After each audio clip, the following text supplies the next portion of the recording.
Welcome to the pod you're listening to. What the reality with me, Casha Roberts, we are back with another Toxic Tuesday episode.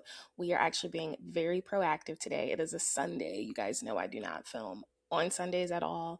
Unfortunately, that means no Real Housewives of Atlanta episode. We're not talking about Real Housewives of Atlanta. And honestly, who cares at this point? Like, I don't even want to talk about them because it is so predictable of what's going to happen on the show. It's going to be another Shamia versus Portia show. And honestly, I don't even want to hear about it. So today I'm being proactive because I have a very busy ahead of the week. You know, it's my birthday. Do you know it's my birthday? It is my birthday a week from when you'll be listening to this. My birthday falls on the Monday, so it'll be obviously it's August 3rd. I don't know why I just didn't say that. So the following week I will not be putting out a show because I will be in Detroit.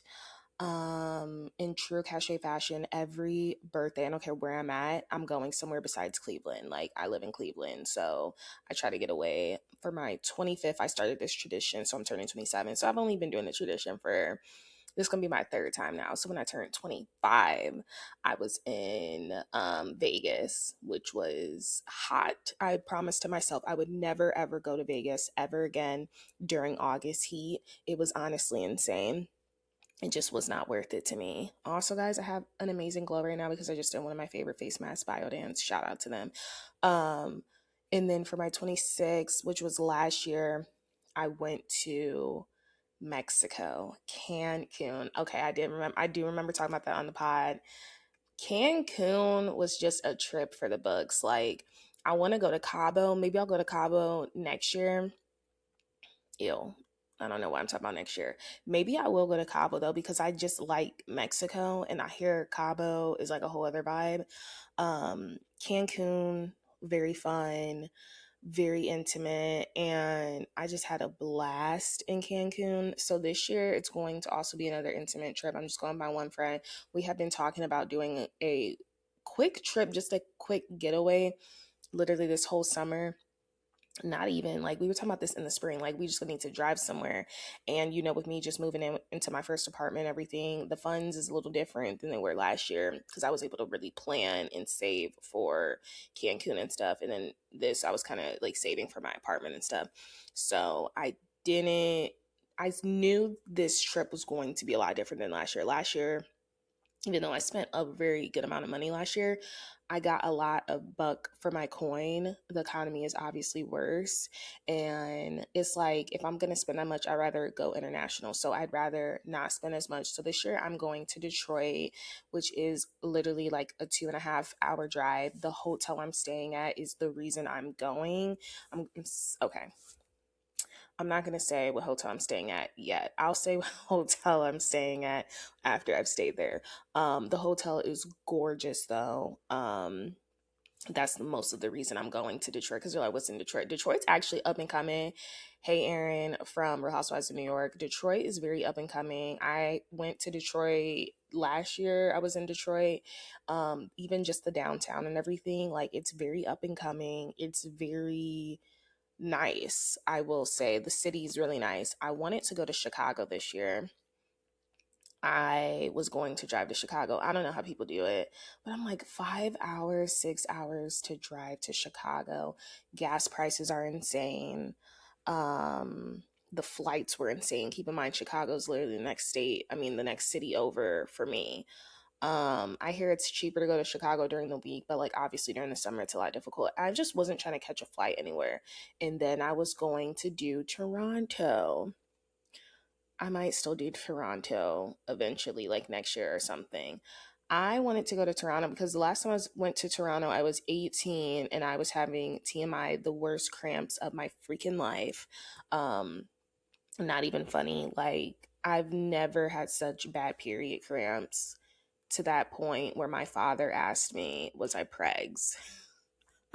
I was literally still a virgin, but whatever. Yeah, I had the worst cramps. So I gotta go back to Toronto. I gotta rerun it to Toronto because I did not have a good time in Toronto the last time I was there. And yeah, I wanted to go back, and Toronto's actually Only 4 hours. Obviously, it worked out. I didn't go to Toronto because they're having their wildfire issue. So good thing I didn't even go to Toronto, honestly. So yeah, and then that left Detroit. I'm not about to go to no Indiana, no St. Louis. Like I wanted to go somewhere that was practical. So I'm like, you know what? I'm gonna drive for a good 2 hours and a half. And Detroit really got some stuff. So I'm just like, you know what? I'm excited. I'm excited because one of my favorite wines, St. Julian, their wineries and distillery tasting rooms are in Detroit. So I'm really excited to do that. Like, I'm like, low key, there's like some very good gems. I'm also really excited to go to the Lip Bar. Y'all know I'm a beauty girl. Follow me on TikTok. I've never tried any of the Lip Bar products, and I'm excited to go to her flagship store and get some lip liners, some lipsticks. This is a Black owned beauty store. This is a Black owned business. And I talked about her. I've talked about her in my articles and stuff, like when I'm talking about like Women History Month and everything, or Black owned History Month, and I like to talk about like the beauty products and stuff. But the Lip Bar, she went on Shark Tank and infamously was denied because she wanted to make colorful lipsticks for Black women. I'm talking like blues, yellows, greens. And she was infamously denied. This is a woman that used to work on Wall Street in New York. She quit her corporate job. Well, she didn't quit. She started making her lipsticks in her kitchen in New York City, started making these killer formulas and these outlandish colors and selling them to women. And then it got to a point where she was making more in her sales out of her kitchen than she was at her Wall Street job. So she literally left Wall Street, moved back home to Detroit to open up the Lip Bar after not succeeding on Shark Tank, but she knew she had like an idea and a vision there. Obviously Shark Tank is just like for the investors and stuff. So they obviously told her no. She didn't let that deter her, and she created the Lip Bar, and it is like this huge thing. I want to go to the flagship store. I just want to go to the store in person and see it. I just love seeing that type of stuff, and I feel like it will inspire me because I've honestly been in such a creative drought, you guys. Besides the podcast, like it's the only bandwidth I have, but I also blame it on summertime. Like whenever it's the summer, I feel like I'm in school and I just want to like let loose and like not even worry about anything. So I really haven't been contributing to my newsletter, and I'm also trying to see if I want to like move it to just Substack instead of LinkedIn, or I don't know. Like I don't have the energy or the creativity or the bandwidth right now to really type and write out my newsletter. Like the creativity's kind of lost, and like I'm not inspired by any of the beauty products that are dropping right now. So I'm in a weird space right now with the beauty world, and I'm just like I'm trying to get my personality back in that, but it's like I had to take a beat. It's always like go go go go go. But yes, so I'm excited. Detroit actually has some things I'm really excited for: the Lip Bar and the winery distillery tasting room, because that is my favorite wine. That wine, you can get it at Meyer, you can get it at really just Meyer, and I get it from a farmer's market local to me. So, but you can get it at Meyer, but it's only like $10, $11, and you do not feel hungover. Speaking of hangover, before we even get into the show, we're just doing a quick little life update. I have been trying Skinny Girl Marg from Bethany Frankel, and I don't think I'm gonna drink that anymore because whatever happened Friday night, I'm recording on Sunday. I had to recover all Saturday. Like, I understand I'm inching towards 30, but like, I don't understand why I had such a massive hangover if I stuck to Prosecco my whole night on Friday. And then something dawned on me. I've had these 2 bottles of Skinny Girl Marg in my refrigerator, and I've been trying to low key get rid of them because I need more space in my refrigerator. um, I've been trying to make more room, and I'm like, I got these little bit of Skinny Girl. I had the original, and then I had the white peach, and it was obviously for entertainment purposes. But me and my friend were about to go out Friday, and I'm like, you know what? Let me just finish this. I have these little cute teacups that I got when I moved in, like little cute. Obviously, you should use it probably for like coffee or like espresso, like an espresso shot. I use it for the real shots. So I was just sipping on my Skinny Girl Marg. The Skinny Girl Marg is supposed to be low cal, but I think with all the syrups and everything to make it low cal is really sugary, because whenever I drink Skinny Girl Marg, I get like a hangover. So I literally felt terrible yesterday, and I'm like, the Prosecco don't do this. Like, I can drink Prosecco all day and feel fine.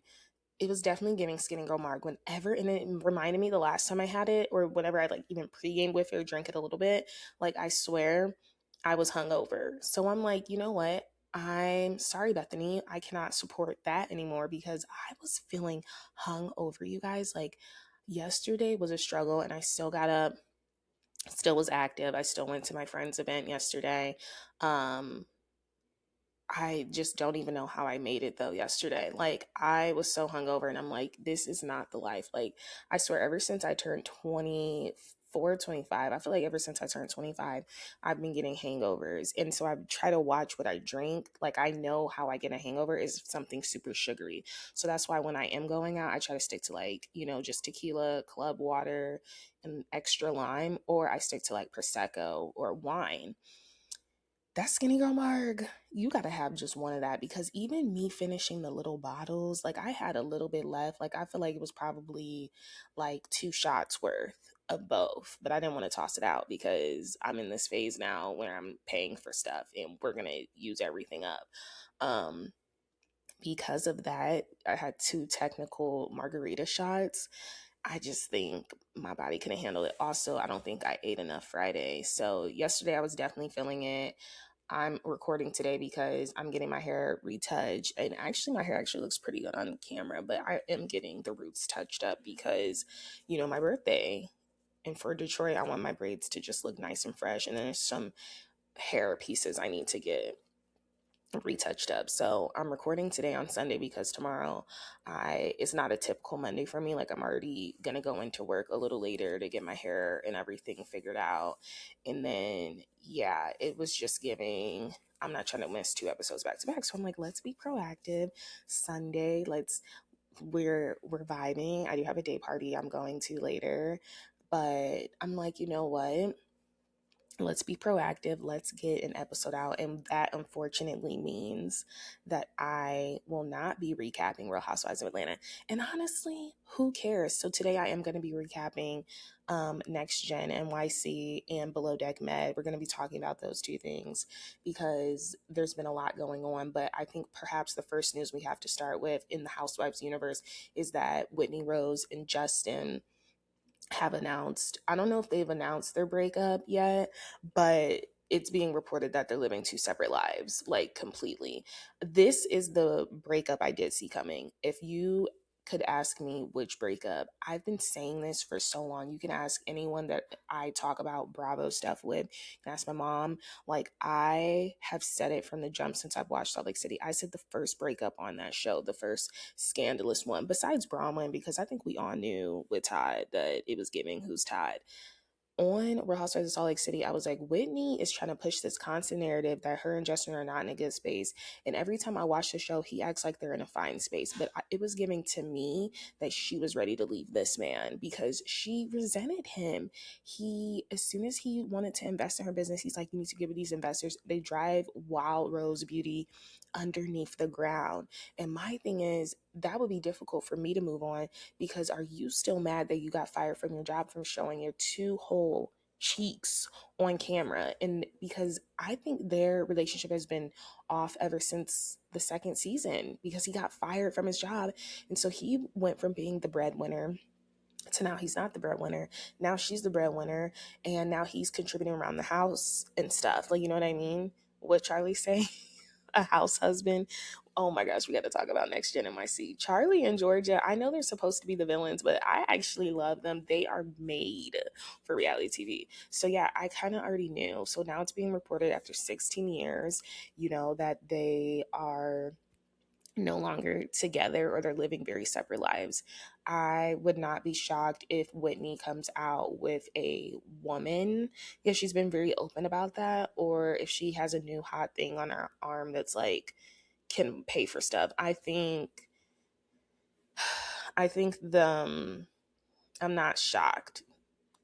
I'll tell you what was shocking Angie and Sean. I'm still shocked by that. That's what was shocking for me. So that's 2 breakups so far. What we do know is Real Housewives of Salt Lake City, they've already finished filming. I think they're in the editing room.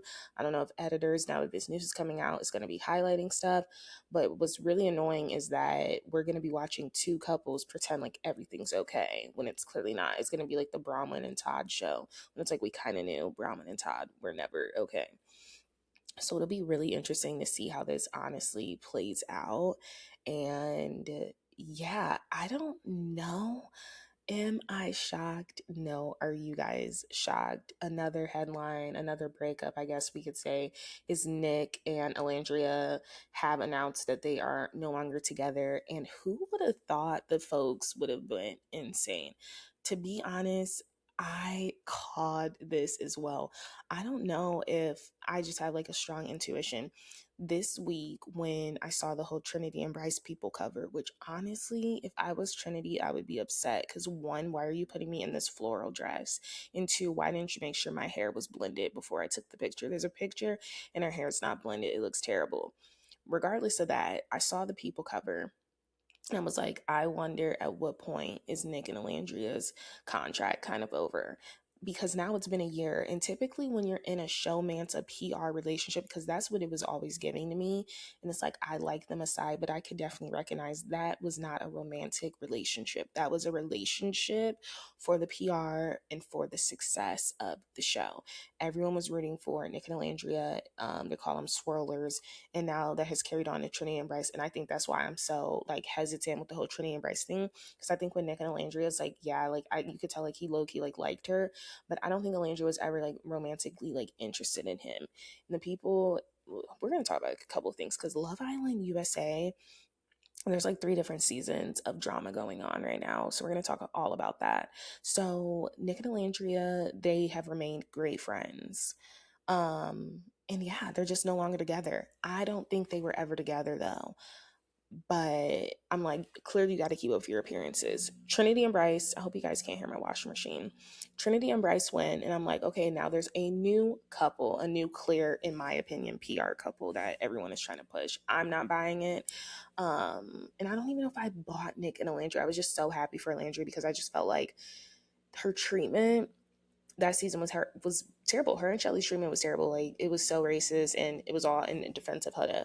So I was actually like really happy that Olandria just like, and I really resonated with Landry. I've talked about this before on my pod. Like, she was on a Zoom call, and she's like in her corporate job, and she's like, what am I doing here? I need to answer the call for Love Island. I wish Love Island was calling me. They're never going to call me because I talk so much crap about it now. But I'm just like, that's literally why I resonated so much with her, and I just wanted this amazing life for her. So Olandria and Nic are donezo. And now people are trying to cancel them, but it didn't even work because she just dropped a photo shoot, and then Vogue's posting her, and then she got another campaign with Victoria's Secret. So the attempt cancellation still didn't work, which is so hilarious to me because I'm just like, they're like, and you really thought they were together? I don't know who thought they were together. I know they have some diehard fans, the same diehard fans for this Trinity and Bryce stuff. I won't be shocked when a year that's announced they're not together, because I know that's not Trinity's type, and I know that's not Bryce's type. I do think Nic initially liked Olandria though. Like, he had been dropping little trinkets all along. I don't think Olandria ever saw him like that though. But so it is kind of like, you know what I mean? I don't think she ever saw him like that. Regardless, they're not together. The people are like, oh, our faves are still together. Of course, I have the one TikTok saying Taylor and Clark aren't going to work out. I mean, there was a video of him possibly like cheating or like talking to another woman. And now people are going to run that video back up and see like, well, Olandria and Nic are done. I never said that they were in a serious committed relationship. I never believed them. So I don't care. I don't care. I never, just because I said I don't like Taylor, and I don't even dislike Clark, but I do think Clark be moving mad. I'm just gonna say it. And it's like, she be going back and forth on a lot of stuff. I do think that just because I had that opinion did not think I thought Nic and Olandria were an actual serious couple. Like, I don't know who thought that. It wasn't never me. They've announced their official breakup because the contract expired. You heard it here first. Or I don't know how many people have said this. Their contract expired, and I'm okay with that. You two should be okay with that. I'm still going to support Olandria. Nic, you will be fine. He's a DJ now. You know how that goes. Moving on to another Love Island issue, because the Love Island people are nonstop right now. So now we're going back to Love Island season 6. Well, now we're talking Kenny and Janae. Kenny did an interview. I don't know who wanted him on their podcast or why they even thought that was necessary. Kenny has done an interview with a podcast talking about the breakup with Janae. So essentially, what I gathered from it, I did not watch it, but I did read the Reddits on it. Basically, they would have they would argue a lot. And you know what? I kind of believe it, because I was watching Beyond the Villa and I was just kind of like, it's not there. And I feel like Janae, maybe a little delusional, but you got to be delusional to like get the things you want in life. But I just didn't see the romance. Like at first I did in Love Island when he was like literally crying after she didn't want to talk to him. But I did think Janae was tripping, because like you only known this man for like 2-3 days, and then it was like, oh my gosh, I'm not talking to him again. I don't know. I loved Janae, so I wanted her to win as well, right? I was probably a little blinded by them. But then watching Beyond the Villa, I was just kind of like, eh. And then during Beyond the Villa, it just highlighted so much of their issues. They were kind of like always arguing, or it was just like they didn't communicate well. And I just didn't see it. And I was shocked, because I think I talked about this on the pod. When I was watching Beyond the Villa, I was shocked that Leah and Miguel had such a deep, intimate connection, because that was a relationship that they didn't even highlight on Love Island. And she has spoken out about that, because they wanted her and Rob to be together. They wanted them to get back together. So when she was like, no, I'm not doing it, and she was actually getting to know Miguel, which we felt like was out of nowhere, we were kind of like, oh, they're not going to last. But they're like moving in together. They bought a house together. Don't shoot me. I'm kind of shocked Serena and Cordell are still together, just because I know there was an age gap. And then I am one of those people that were just kind of like, Serena, you're kind of playing this man. Like, this man clearly likes you. And I couldn't really tell if she liked him or if she only liked him once he found a connection in Casa, because I feel like she was looking for a connection all up into that. Either way, they're still together. Love them. Black love. Janae and Kenny, though, I genuinely was like, okay, this moved very fast, but like I can see it honestly working out. Fast forward to Beyond the Villa, they have these weird arguments, and it's like he'll go nonverbal. You can tell she's a very verbal person. It was just some weirdness. And then the whole, if they're gonna stay in LA just to film Beyond the Villa for that summer, why wouldn't you want to stay with your partner? So they literally got apartments like back to back from each other. So it's like, why wouldn't you just live together, especially if production's gonna pay for it? So that was kind of weird. Obviously, we know there was this big blow up, and then they had to edit the Beyond the Villa ending to those breakup rumors and everything. But basically, she found a group chat of him, and he was calling her slurs and like laughing about it with a group of people, his friends or family. So now he has done an interview or a podcast. I don't even know with who. Like I said, I don't know who would give him the platform. I don't know. He's saying that they would argue a lot, and I'm not gonna lie, I could believe it. He said they would argue every 2 to 3 days. And then she, I guess, went through his phone one night and got in his face and like hit him or whatever. He was scared, like, whoa. And yeah, I guess she went through his phone, and he asked, well, let me go through your phone. She didn't want him to go through her phone. And he called the cops, and he hasn't seen her since. I guess he sent her a letter about how much like he loved her, but how he genuinely felt. And he said they would have multiple conversations throughout that relationship about how like it's just not working. And I guess she never got the hint. That is what Reddit is saying. That is what Kenny is saying. Obviously, we do know Janae has spoken out now about it. She's saying, I've never physically assaulted you, and I will be getting my lawyers involved. I don't know why he's even went on a podcast to talk about this. He's also going to be hosting a meet and greet. And then I also find it weird how in the podcast, he's basically like, I never wanted to be famous. It's like, you're hosting a meet and greet, and then it's literally in the text messages of like, you thought you would be getting paid more to be with her. So it's definitely giving, you had an angle and you got caught slipping, but she clearly suspected something. And I think what she found was worse than what she thought. I think she thought he was cheating. So like maybe he was cheating, but like finding like these slurs and stuff. And that's one thing he also did not address in the interview was like, were you calling her slurs and stuff? Because that is something that is honestly not talked about in the podcast. He just said, I know I'm not completely right and like I've done some things wrong. So I'm like, is it giving you still called her a slur? That's the real question that I have for it. I feel like there is something else going on in the Love Island hemisphere and I cannot remember. No, I think that was it. We have some celebrity topics before we move on to Below Deck, Med, and Next Gen NYC. We have one more Bravo topic before we get Next Gen NYC. I do want to talk about one more Love Island topic. Oh my gosh, I just had to look at my notes. Casey and Tiara dropped this amazing photo shoot. Obviously, they were in Inglewood. They were on that iconic street where Lauren London and Nipsey Hussle did theirs with like the plants, the palm trees and stuff. I think it's not in Compton.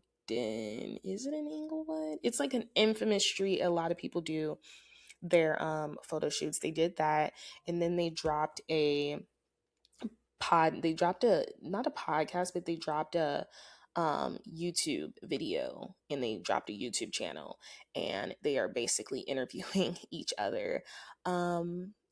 And they are addressing all of the hate and criticism they got. They're talking about brands jumping in on it. And what kills me is that there's people that dislike them that have tuned in to make TikTok videos about how annoying they are. I'm like, we know you don't like them. Why are you watching their videos? It's just like, it is very weird. I don't think I will ever talk about Love Island on TikTok again. Because if you're not with like one team, the wars are crazy. It's a really insane psychological experiment, like how after season 6 or during season 6 has kind of like birthed this whole nation of insane psychopaths that go insane during the summer.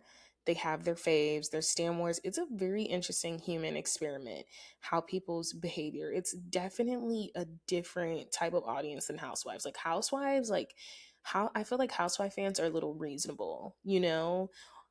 I just feel like Love Island fans are not. So there's people that are actually tuning into theirs when it's like, this clearly wasn't for you, right? And they're creating these minute-long TikTok videos spewing hate for them just sharing their opinion on their YouTube. I will continue to say I don't know what anything Casey has done that has made him public enemy number one.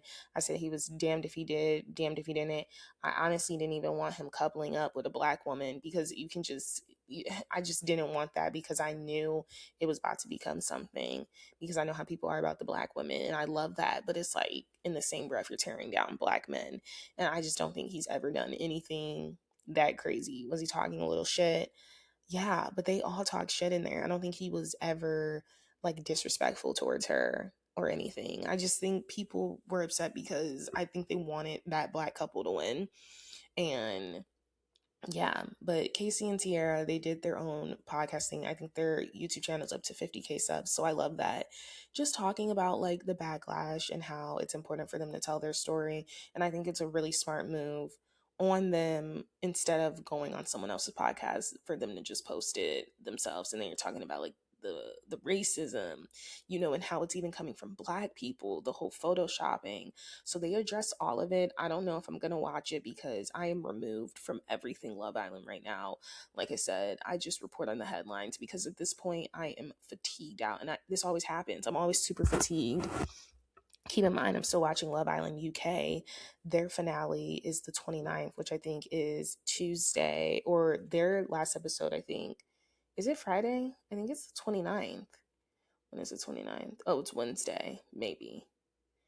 Maybe that's when it is. But yeah, I'm just like, I'm fatigued out from Love Island. So that was happening. We have to talk about Chris Brown. So Chris Brown did plead guilty to that London brawl. Do you guys remember back in like 2023, he, I guess, was involved in an altercation. I have this article from CNN. Oh my gosh, when we have to talk about ESPN, I told you this episode, it's gonna be a lot of like rapid fire reality topics because I feel like sometimes like I just talk about like housewives and like what's going on TV.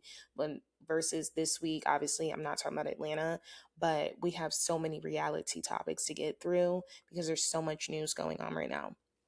So we had to talk about Chris Brown. We had to talk about ESPN as well. So Chris Brown, he pled guilty to the London nightclub brawl. So basically, this happened back in 2023. Like I was saying, Brown 37 made the change of plea. So at first he was pleading not guilty. So now he's pled guilty at a hearing in London Southwark Crown Court. Keep in mind, he's on tour. He had to just pay his housekeeper like $10 million or something because she got mauled by his dog.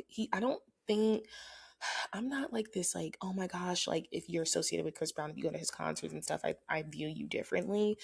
But I just don't think this is a good guy. I think he's constantly drugged out. I don't think he understands what's going on. Do I have Chris Brown songs in my discography, in my playlist? Yes, I do. Does he have bangers? Yes. And I try to separate the artist from the person, but there's constantly something going on with him. And at the end of the day, you got to say, like, this man is not well. I think he either needs to sober up or he needs to, because a lot of this stuff be happening while he's under the influence. So basically, what happened? They're saying he literally just started fighting this guy for no reason. So Brown's friend and his vocal coach, Akenololo, also pled guilty to a fray. The two men have been due to stand trial in October. So they're literally going to trial. I don't know if he's going to go to jail. I don't know if he's facing prison time. Um, I don't know if this is going to get in the middle of the tour. So Brown had denied attacking Abraham Dial with a bottle at the Tape nightclub in the swanky Mayfair neighborhood in February 2023. But prosecutors said the fight was caught on surveillance camera in front of a club full of people. This was a vicious and unprovoked attack by Brown and Akinlolo in a crowded nightclub where Brown used a glass bottle as a weapon to strike the victim's head twice. This kind of violence is entirely unacceptable, and the Crown Prosecution Service will work tirelessly with the police and partners across the criminal justice system to pursue cases like this and prove that no one is above the law. Brown had been free on bail of $6.75 million, which allowed him to tour Europe and North America last summer. He was freed on bail again Friday and will be sentenced October 2026 on the affray charge, which carries a maximum sentence of 3 years in prison. So he could be literally facing 3 years of prison time. Like I said, he's currently on tour. So I don't know how that's going to get in the way with that. October is literally around the corner. As soon as August ends, it's kind of like September, October, November, like, and it's like end of the year. Like it honestly flies by. Yikes. Yeah. So he's just a violent person. I just think Chris Brown is a violent person that needs anger management and therapy. He has a repeated history, and I'm not even talking about the Rihanna stuff, of just being a violent narcissist. And I don't know, you're 37 now. At what point? That's why I don't really talk about the Rihanna stuff, because I'm like, that happened when you was 18. I think it happened when he was 18, 20. Like, I get that. They were in a very turbulent relationship. Physical, they were both beating on each other. Do it make it right that he struck a woman? No, but that was a toxic relationship. So I give him grace for this 18-year-old, this 20-year-old that's doing some crazy stuff. You was now 37, still doing the same stuff you was doing at 20. You was a physical person. And so it makes me look at Usher differently because, first of all, Usher didn't speak up on the Diddy situation, which we're about to talk about. And then second of all, or he had nothing negative to say, which I get to a point, but it was just kind of like interesting. And then now you're on tour with him. And I'm like, Usher, you for real could have just went on tour again or did your residency. You were on such a high from doing a residency, a residency I feel like I should have been at. And now you're on tour with Chris Brown. And it's kind of tarnishing your name and making me look at Usher differently. And if you know me, you know I love Usher. Like, I have loved this man since I had eyes, okay? At birth. Like, I love Usher. So him being on tour with Chris Brown, I get it, the R&B tour. Um but it makes me look at him differently. Speaking of Diddy, Diddy is now in solitary confinement, thank the Lord. So I guess he was involved in a prison fight. I don't know who's selling their footage from prison to TMZ, but I know they have a lot of money on their books now. So Diddy basically got into a fight with a fellow inmate at his federal lockup in New Jersey and ended up in solitary confinement. Multiple sources tell us, this is a TMZ article, that Diddy went toe to toe with another inmate this week inside FCI Fort Dix. They're told things got heated after the inmate dissed Diddy, who then decided to take matters into his own hands. They got into a scuffle, started pushing each other and throwing jabs. TMZ is told Diddy, quote unquote, hold his own during the brawl, which was quickly squashed by prison staff who separated both men. Other sources say Diddy was immediately tossed into the hole at Fort Dix. It's unclear if he's still in solitary as of this morning, but he could be facing more long-term consequences for the alleged fight. He was slated to get out of prison in February 2028, but that date assumes he earns credit for good behavior. So obviously it's like fixed upon how good his behavior is. Obviously the solitary confinement issue could be putting a wrench in that. So his prison day might be, even further delayed. So this was breaking. We're going to move on to ESPN very quickly. And then we have like 2 housewife topics before we get into Below Deck and Med. If you guys made it this far, please make sure you give me a 5-star rating and a comment. I haven't had a new comment or rating in like a while. So if you're on Spotify, if you are on Apple, wherever you listen to your podcast, please give me some ratings and leave a comment, whether you like it or hate it. Mostly when you like it. ESPN literally just fired a bunch of high profile people. And a lot of these high profile people did not see it coming. And one of these high profile people was literally in the middle of his show when the firings were released. So Ryan Clark, who is Black, I believe. Isn't Ryan Clark the Black one? Yes, and he was in the middle of his show. So he just did actually a podcast episode, or like an interview episode, because he was literally laid off while he was on air. Like the news was released that he was laid off, which I just think was really interesting. So they fired him, Carl Ravage, Cam Newton, Tom Pelissero, and Bart Scott. So yeah, Cam Newton's crazy because I listen to his I listen to the Cam Newton show, but I don't know if that's through ESPN. I watch it on YouTube every once in a while when he has like somebody that I want to see. Like I'm watching the one with Spice, the Jamaican singer right now, but previously I've watched the one with Poor Minds. I love the Poor Minds girls, and I've watched like a couple of the celebrities and stuff he had on there. So ESPN, this is from USA Today. ESPN is continuing its latest round of layoffs this week, with the network letting go of a broadcaster, Carl Ravage. 2 people close to the situation confirmed to USA Today on the condition of anonymity because they're not authorized to speak publicly on personal decisions. Ravage has been with ESPN since 1993 and was the lead play-by-play voice for its baseball coverage. Ravage called the game between the Los Angeles Dodgers, yada, yada, yada, yada, yada. Ravage is just one of those laid off as NFL analyst. Ryan Clark was also sent packing in an ongoing announcement of terminations that impacted various on-air personalities. Clark, a former NFL safety, also worked on Monday during an appearance for NFL Live and was told midway through the broadcast that his services were no longer needed. Imagine you're literally working and then midway, you're like, your services are no longer needed.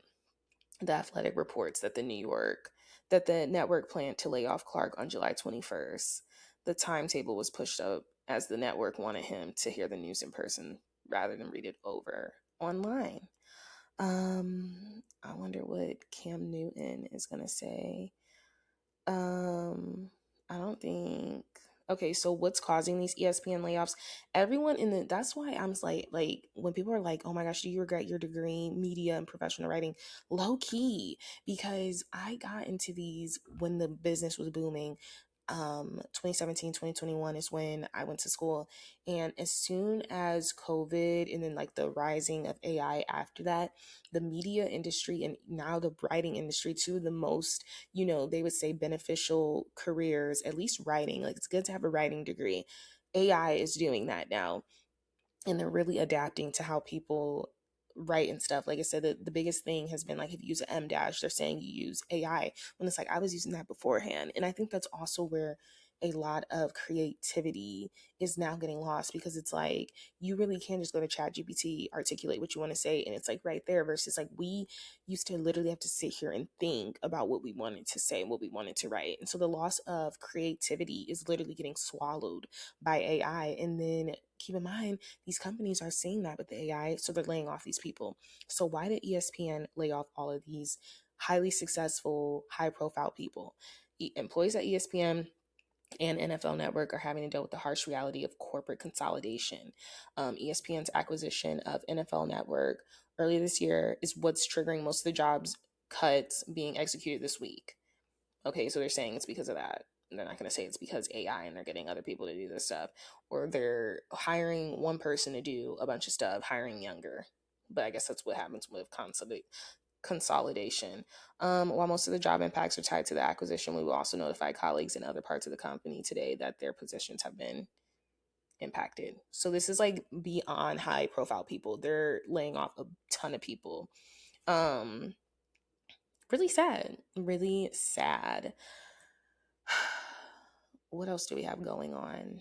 What else do we have going on? Let's talk about some housewives and let's talk about that Roni trailer. Real Housewives of New York possibly have found their formula.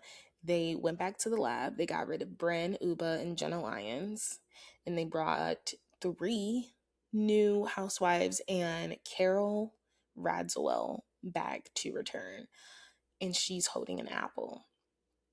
And then we have Cy, Aaron, and Jessel that are continuing with the reboot of the reboot. I saw the trailer and I was genuinely happy. I think Roni may have found it. We're in an era of new housewife shows. We got the London. I still gotta watch that on Peacock. Um, which I feel like they need to like broadcast it more because I know it did really good in Hayu or whatever. But they need to talk about it more. We have the Rhode Island. We have Atlanta revived, right? So we have these three new shows that are kind of like really new. I'm really upset that Miami's still on pause, but Beverly Hills is still continuing on. Beverly Hills needs a break. They need a long break. So, and then we have, am I forgetting someone? No, I think just the succession of Rhode Island, such a new housewife show. New York had a lot to live up. New Jersey is very revived and new. They're only bringing back Dolores, Teresa, and Melissa, and I might give that a try. This Roni trailer, you guys, was so good. And I don't know, it was just giving like, okay, this is what we need. So we do know that's returning September 8th. What did you guys think of the trailer? I'm very excited about it. I'm excited for the dynamics. And it just seems like no one's here to really like worry about their image. I feel like previously, and I've talked about this, Jenna Lyons, like you could tell she was like embarrassed to be a housewife, but it's like you wanted to be a housewife. Well, they also got rid of Raquel, which I'm not upset about. And then I feel like Bren was just always trying to get into some antics. And then we obviously had the whole Uba situation and Bren situation, which was just super dark and just not good. So I think it was just good that they were like, we're going to get rid of you guys and Jenna and Raquel, and we're just going to start it fresh, new. We need a facelift. Devin Simone's going to be on there. I talk about my love for Devin Simone. I might do a deep dive on her. Her lore is intense and crazy. I'm gonna start doing my deep dives again. Once fall hits, the summer I like to really play and have a good time. But once fall hits, I'll start posting my deep dives again. And those might be like Patreon exclusives. I don't know. I'm trying to see how I want to do that. But I'm really moving my format to just like Tuesday to weekly shows with bonus episodes will be the deep dives on Patreon. So Devin Simone's going to be on there, and I'm hoping she eventually gets to be a housewife because I think she would be a really good housewife. She used to be on The Challenge. She's a millionaire matchmaker, gorgeous Black woman, and she definitely represents New York to me. And she knows like a lot of high profile people. Martha Stewart made a couple of cameos on there. So that was that. I'm really excited for Roni and this. So that's premiering in September. I think September 8th. And we also have the Golden Age. What is it? The Golden Age of New York. So they're going to be in Florida. They're going to be in the Hamptons. That's going to be Ramona Luann, Dorinda, Kelly Bennett Simone, who was just involved in a crazy car accident. Good thing she's okay. And then who else is on there? Sonia. I don't know where that's going to be airing. I'm hoping it's going to be on Peacock, but I know NBCU and or like there was some break off, so they're not together right now. So I'm hoping we're going to be able to watch that on streaming, on Peacock, on Hulu. We got to be able to watch that somewhere. But the Roni trailer, I'm giving it its 10s. It looked very, very good. Moving on, Kay, Real Housewives of Potomac, well, former Real Housewives of Potomac, she is engaged. I really thought it was a pregnancy announcement because if you go to the slides and you see like there's like a picture of them like holding her stomach and it says God's timing is always right. So I'm like, oh my gosh, she's pregnant. The way the comment section was so confused, you guys, none of us knew what the F was going on.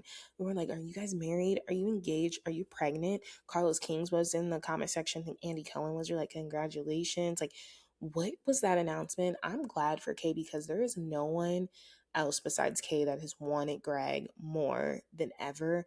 I don't know why she was so hung up on him.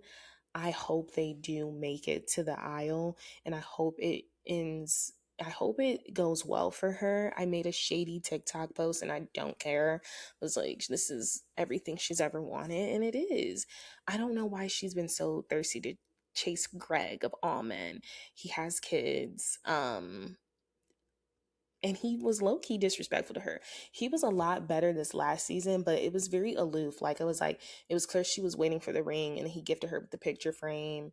And then it was just like, I just don't believe in like, if you literally have to force a man to propose to you, lead him to the valley, to the water, I just don't believe in that. I'm just like, he should want to do it on his own terms. And I always feel like they always say women control who they want to have sex with, men control who they want to marry. And I just feel like she was literally forcing him, like, hey, you need to put a ring on it. I mean, it's like, hey, I get it. You guys have been dating for a minute, but you guys were on and off. And yeah, I didn't see a relationship that I aspired or that I wanted for Kay. And I was just always shocked because I'm like, Kay, you're a baddie. Like, why are you pressed about this man? And this man, I think he's like a very young kid. So it's like, I don't know. And then it just looked like none of her family, her fine brother, her brother and her mom was not fond of Greg. Like it was very, the situation, the situation. That's all of our reality topics. I literally spent 50 minutes talking about it. Let's talk about Below Deck and Next Gen NYC, going into Next Gen NYC. So Ariana was on Watch Heavens Live with Kristen Doty, who looks amazing. She's lost a lot of her baby weight. She's smaller now. She has said she's smaller now pre baby because she was already like a little bigger. The drinking, I'm telling you guys, when you're just sitting around drinking, that stuff starts clinging. Like you gotta play extra hard. If you're gonna drink, you gotta work extra hard to keep those calories off you. Even though she's a vegetarian, like if all you're doing is drinking, like literally. So I do know she's on a drug loss thing, a weight loss drug, right? So she's on that, and then she's also just, she looked like pre-Kristen, she looked like herself. So Ariana did reveal on Watch Women's Live 2 things, that her and Hudson are back together, they're working it out. Hudson's about to, I don't know if they're going to be together by the end of the season, because it was like they just dropped that mid-season trailer and it was amazing. Next Gen NYC, I made a video, or I was talking about this on the pod a couple of weeks ago. I was just kind of like, is anyone watching it? Like, I just felt like nobody was watching it. It had a slow start, but it's really ramped up. It's pretty good. So I was just saying, I don't know if anyone's watching it, but like I said, it's gotten really good. So I guess her and Hudson are back together. I don't know if they're going to continue to be together when it gets to, you know, what was revealed in the trailer. Looks like they're hooked up with, what was the one guy's name, which I'm just shocked she's even interested in. And then it looks like her and Charlie may have hooked up. And then she also revealed that Riley has not talked to her since that episode came out. And she's unfollowed her. I don't know why Riley's upset. Riley showed her whole ass. Like, I don't know why she's upset with everyone but herself. She should really be upset with herself. She showed her whole ass, but I'm like, you took accountability.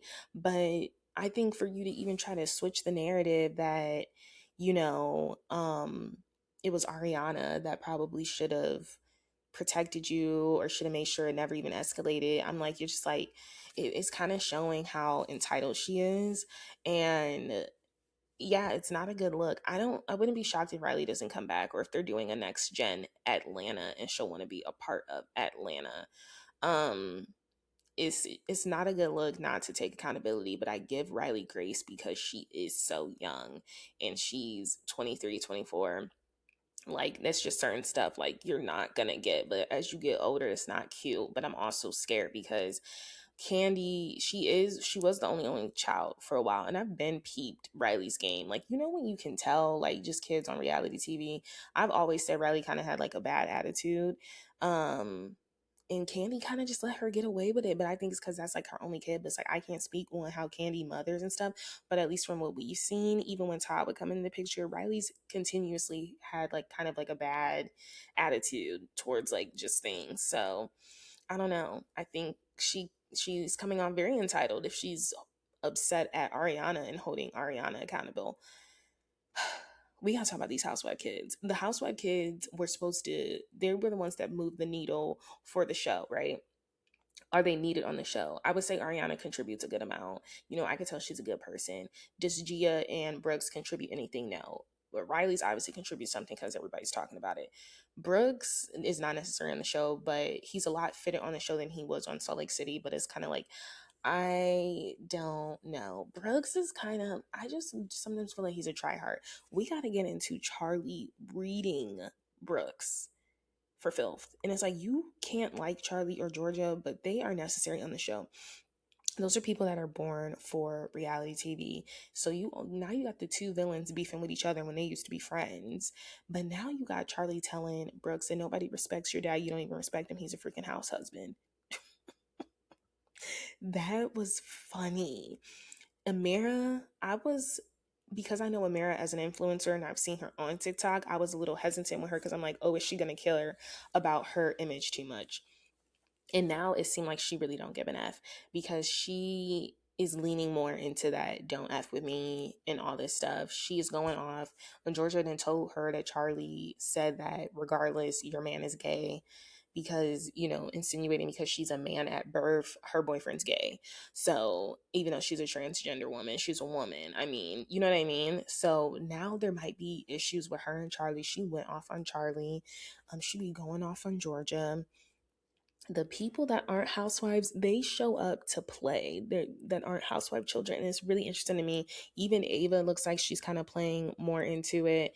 Ava right now though is about to figure out if her man cheated on her or not, and then I feel like as soon as she confirms that, she's about to be cool again with Charlie, because the only reason she wasn't cool with Charlie is because he was making comments about her body and stuff, but he was like, it was a flirty friend and it was disrespectful to her relationship. I guess her family didn't like how Charlie would talk about her either. But I guarantee you, as soon as she finds out, I'm excited for this next episode because she said she don't even know if she can call him her boyfriend. She's like, I'll report back when I have something. I guess he went away to film some movie. I don't even know why Ava's with him. Ava, clearly not with him because she's been seen kissing and making out with Kyle Cook, but she's apparently hasn't she's about to find out if her man was cheating on her, and it's giving he was. So I'm waiting for that, and I'm assuming once she finds that out, I think her and Charlie are going to be cool again. I think it's really interesting how her man was like, I don't want you being friends with Charlie anymore. He's disrespectful, when it looks like her man has been the one that's been disrespectful. And that's how you can always tell a man is up to no good, because it's like, you over here complaining about me being disrespectful when you're the disrespectful one all along. I'm very interested in what happens with that. What else is going on? I'm like losing track because, guys, I just bought a griddle. And I'm about to make me a little Sunday breakfast. I just bought me some banana mix. I'm so excited to make me some banana pancakes and bacon. Because I'm trying to fuel up.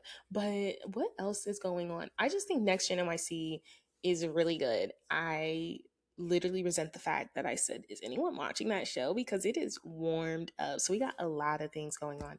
Gia, though, I just don't think I like Gia, but she is funny. She thinking Shy is into her, and this man do not care.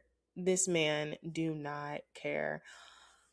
Gosh, just got an email from Apple about an increase.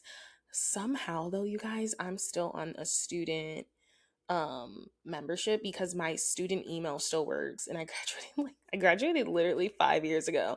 So I don't even pay the adult one. I pay the student one. They're like, damn, this girl is still in school, like whatever. So either way, $5.99 to $6.99, that's not bad for me. Um that is so funny. Every time they have me renew it, I'm able to renew it because my university email still works. Like, I still can sign into that. So it's giving student for life. I wanted to talk about Below Deck before I close out. Below Deck Med is the highest rated Bravo show right now, like at 0.930, like 0.93 million viewers. They're not, housewife shows aren't even pulling that in. And it's so crazy to me because this reminded me at BravoCon, or this reminds me of Eddie from Below Deck. He used to work with Captain Lee. He's remained so outspoken. He said Below Deck cast, they get treated so much differently than the housewives or the other shows like the Southern Charms, the VPR at BravoCon and stuff.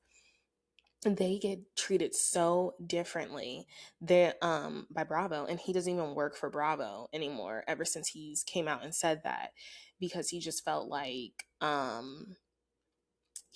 get treated differently. And it's really insane to me because they pull the best numbers. And it reminded me of that when I saw that I follow like something on Twitter where they show like the ratings for like the episodes or whatever. So, if you're pulling in numbers like that, I don't see how you're getting treated differently. But I believe you, because I feel like a lot of people sleep on Below Deck, but I guess not, because people are watching it. But no one, I guess, like us content creators, we don't talk about Below Deck Med. And I think Below Deck Med, like one time, I used to be obsessed with it, and I think it was just last year I went back and I like rewatched every single Below Deck Med season I had watched from Below Deck, Below Deck Med, Below Deck Down Under, like Below Deck Sailing Yacht, which I don't think is coming back at all because of the whole issue over there. But they're pulling in some huge numbers. These last two episodes have been crazy because of the whole bed sheet thing. It looks like Luke is now thinking about quitting, because Nathan is just so disgusted with him. And it's difficult when you lose that trust. So we do know that Captain Sandy did write him up. I don't understand why Jen doesn't have any repercussions either. Maybe because like it was his stuff on the sheets. But I also feel like if you work in laundry, you should be like, hey, let's take these sheets off. Like, you can't leave that there. But the fact that he left it there for 3 days, I think it is better off if you probably just quit, because it's already going to be on your record for a lifetime. If you try to get anything in this business, that is so many, like, you're supposed to have respect for your bunkmates, as they call them, because this is how you live when it's on Below Deck. This is how you live on these boats. So if someone can't trust you in their living space, I think it would be very difficult for him to get a job. I don't see him working on boats after this, because this is going to follow him. This isn't just a show thing. This is a disgusting character flaw. And yeah, it's giving he's probably going to quit, but it's giving she was already putting the filter out for a new deckhand. Yeah, because how do you trust someone after that happens? Like, how do you literally trust someone? It probably would have been better off if they saw it happening now versus someone telling them, because yeah, you're screwed regardless. You're not gonna. I don't see him finishing the season. I do not see him finishing the season. But like I said, I think Jen also should be facing some repercussions because you knew this was happening and you were joking about it, and you are a stew girl, or what are they called, stewardess. You should have definitely prompted him to take them sheets off ASAP. Like, obviously he's a grown man, but you working in laundry and not seeing those sheets come through, you should have been all up in there. You should have been up in there like, we need to take these off, because it's just like, that is like the most foul thing ever. It is the most foul thing ever. Like, but that's what's happened on Below Deck Med. I Yeah, I will not be posting a episode the next week. Because it'll be my birthday. So I will see you guys in 2 weeks. I'm so glad I was proactive. Maybe I'll do like Sunday. Maybe it's the vibe to film on Sundays every once in a while. We don't need to recap Atlanta. At this point with Atlanta, it started so strong. I still think season 16 was a lot better because there was a lot going on, but I needed Brett to come back, but she's also apparently like facing something. Like, she's saying that her husband stopped paying and she has like no, she basically cannot afford certain stuff. You know, we got Kelly's situation. Kelly and Shamia were just at the Falcons baseball game, or they were at some baseball game. I don't know what they are in Atlanta. They're not the Hawks or the Falcons. I don't know if they were throwing the first pitch or whatever, but they were there. They both looked amazing. And yeah, I will see you guys in 2 weeks. If you've made it this far, please, please, please, please, please make sure you leave a 5-star rating and a comment where we listen to on your podcast. Until the next time, I will be a year older and wiser the next time you see me. Bye.